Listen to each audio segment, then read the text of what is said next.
दोस्तों नमस्ते। आज की मेरी कविता का शीर्षक है एक शूद्र का आक्रोश। कविता है, तुमने पहले कहा तुम मुझे खून दो, मैं तुम्हें आज़ादी दूंगा। तुमने पहले कहा तुम मुझे खून दो, मैं तुम्हें आज़ादी दूंगा, लेकिन इसके बावजूद कि तुम और तुमसे पहले तुम्हारे पूर्वज हमारा खून सदियों से चूसते रहे थे जोक की तरह,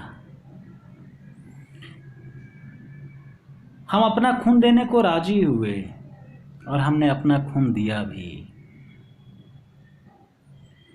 और तुमने यह भी तो कहा था करो या मरो लेकिन आज़ादी लेकर रहो। और तुमने यह भी तो कहा था करो या मरो लेकिन आज़ादी लेकर रहो। फिर क्या हुआ? फिर क्या हुआ यह तुम भी जानते हो, इतिहास में तो खैर दर्ज है ही। और अब हालात है कि यह देश तुम्हारा है, अखबार तुम्हारे हैं, ज़मीन तुम्हारी है, आसमान भी तुम्हारा है। और हमारी झोपड़ियाँ उजारी जा रही हैं आज भी। हमारे जंगलों पर तुम्हारा कब्जा बढ़ता ही जा रहा है और हम बेगार से मजदूर बनते जा रहे हैं। हम मजदूर से बेगार बनते जा रहे हैं और तुम्हारा मन करता है तो हम पर गोलियां बरसाते हो। यादव, कोयरी, चमार, भंगी का हमें आज तक दुत्कारते हो। आज मैं कहता हूँ मेरे पूर्वजों के खून का हिसाब दो। आज मैं कहता हूँ मेरे पूर्वजों के खून का हिसाब दो। और नहीं दे सकते तो रहो तैयार, क्योंकि अब हम तुम्हें खून नहीं दे सकते। अब हम तुम्हें खून नहीं दे सकते।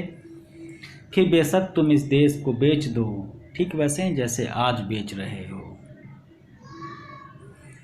मैं तो कहता हूँ इस धरती को बेच दो, नदी, समंदर और पहाड़ भी बेच दो, संसद बेच दो, अदालतें बेच दो, अपना ज़मीर बेच दो। हाँ, मैं चाहता हूँ यह मुल्क बेच दो। हाँ, मैं यह चाहता हूँ तुम यह मुल्क बेच दो, ताकि जो नया खरीदार हो वह लाए कोई नई रोशनी, क्योंकि तुमसे कोई उम्मीद नहीं। तुम तो अंधकार की ओर ले जाने वाले धर्म के नशे में चूर हो। हाँ, मैं चाहता हूँ कि कोई आए और कर ले अधिकार रक्त से सने इस तख्त पर, जिसे तुम इंसानों का नहीं। हाँ, मैं चाहता हूँ कि कोई आए और कर ले अधिकार रक्त से सने इस तख्त पर, जिसे तुम इंसानों का नहीं, कुत्ते के पिल्लों का रक्त कहते हो। बहुत बहुत शुक्रिया दोस्तों, धन्यवाद।